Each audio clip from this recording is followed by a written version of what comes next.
मेरे प्यार बहन भाई और मित्रों, कैसे हो आप? आज हम बात करने वाले हैं क्लैरिनोवा 500 mg टैबलेट के बारे में। इस टैबलेट के फायदे का नुकसान इस टाइम आप पूरी जानकारी जाने वाले हो। चलिए दोस्तों फिर स्टार्ट करते हैं। दोस्तों यह एक प्रकार का एंटीबायोटिक प्रोडक्ट है। यह माइक्रोलाइफ ग्रुप का प्रोडक्ट है। इसका प्रयोग इस्तेमाल बैक्टीरियल वाले इन्फेक्शन को ठीक करने के लिए किया जाता है। यह बैक्टीरियल के विकास को रोकता है और इन्फेक्शन को मारता है, जिससे कि बैक्टीरियल इन्फेक्शन ठीक हो जाते हैं।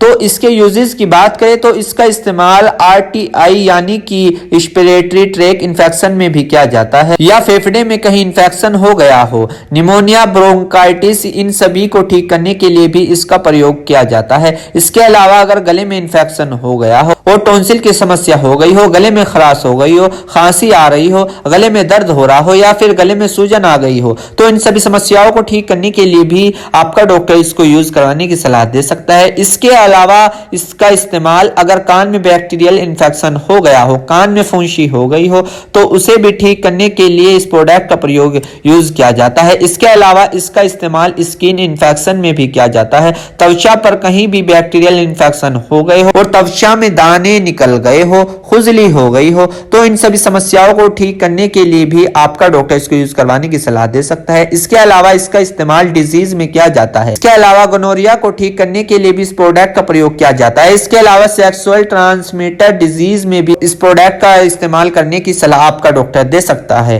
और इसके अलावा बुखार की समस्या होना या टाइफाइड होना, फीवर होना, तो उसको ठीक करने के लिए भी एंटीबायोटिक के रूप इस प्रोडक्ट का प्रयोग किया जाता है। तो दोस्तों मुख्य रूप से इस प्रोडक्ट का प्रयोग बैक्टीरियल इन्फेक्शन को ठीक करने के लिए किया जाता है। दोस्तों यदि इसके साइड इफेक्ट की बात करें, वैसे तो अभी तक इसके कुछ साइड इफेक्ट देखने को नहीं मिले, फिर भी सामान्य तौर पर आपको ये देखने को मिल सकते हैं, जैसे कि सर दर्द होना, पेट में दर्द होना, पेट में गैस बनना, आलस्य होना। इसके अलावा कुछ एलर्जी प्रॉब्लम्स हो सकती है। तो यदि आपको इनमें से कुछ भी साइड इफेक्ट दिखे तो घबराए नहीं, तुरंत इस प्रोडक्ट को लेना बंद कर दे और अपने डॉक्टर से संपर्क करें। मेरे प्यारे बहनों भाइयों, आपको दो बात विशेष रूप से ध्यान रखनी है। नंबर 1, अगर आप इस प्रोडक्ट का यूज कर चुके हैं और आपको कोई भी परेशानी या किसी भी तरह के का अन्य साइड इफेक्ट दिखा है तो घबराए नहीं, तुरंत इस प्रोडक्ट को लेना बंद कर दे और अपने डॉक्टर से संपर्क करें। नंबर 2, किसी भी प्रकार की अन्य मेडिसिन या किसी भी अन्य प्रकार का कोई भी प्रोडक्ट